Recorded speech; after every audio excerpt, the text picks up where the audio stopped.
Good morning, happy Wednesday.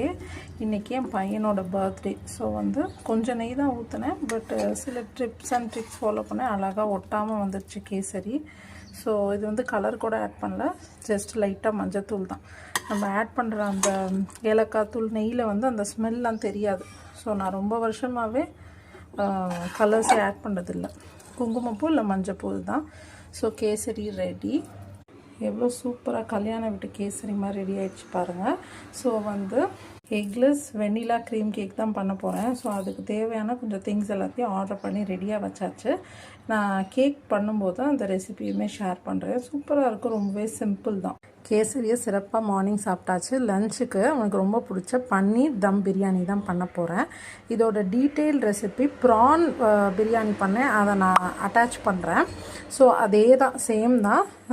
ஒரு ½ an hour ஊற வச்சுட்டு எல்லா மசாலாவும் போட்டு, லெமன் மெயினாக ½ லெமன் போட்டு தண்ணியில் ரைஸை வேக வச்சுட்டு ஒரு 80%. இது பன்னீர். இதில் நம்ம நார்மலாக போடுற எல்லாம் இஞ்சி பூண்டு கரம் மசாலா அதோடு சேர்த்து கொஞ்சமாக சுகரு, கசூரி மேத்தி, நட்மக் அதை உரசி போட்டிருக்கேன், ஜீரா பவுடரு, கொஞ்சம் 1 டேபிள் ஸ்பூன் ஹாட் ஆயில். மிச்சம் எல்லாம் நார்மலாக நம்ம போடுறது தான். இது கொஞ்சம் அந்த ஃப்ளேவர் நல்லா ஒரு ஹோட்டல் ஃப்ளேவர் கிடைக்கும். ஸோ இப்போ ஸ்டார்ட் பண்ணிடலாம். நல்லா கொதிக்கிற தண்ணியில் 7 நிமிஷம் போட்டு நம்ம ட்ரைன் பண்ணின உடனே கரெக்டாக இருக்கும் நமக்கு பாஸ்மதி ரைஸ் வந்தது.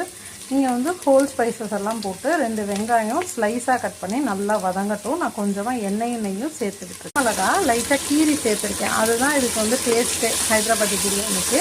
ஸோ அது அப்புறம் ஒரு பெரிய தக்காளி நல்லா பழுத்ததை ஆட் பண்ணியிருக்கேன். இப்போ கேப்சர் பண்ணலை. ஸோ 1 டம்ளர் பாஸ்மதி ரைஸ்க்கு 1 டம்ளர் தண்ணி. ஸோ 2 டம்ளர் தண்ணி விட்டு ஈக்குவல் வரும்போது மூடி வச்சுட்டேன். ஒரு 10 மூடி வச்சேன் சிம்மில். ஸோ இதோட பிரியாணியோட வீடியோ அட்டாச் பண்ணுறேன். சேம் மெத்தட் தான், உங்களுக்கு புரியும்.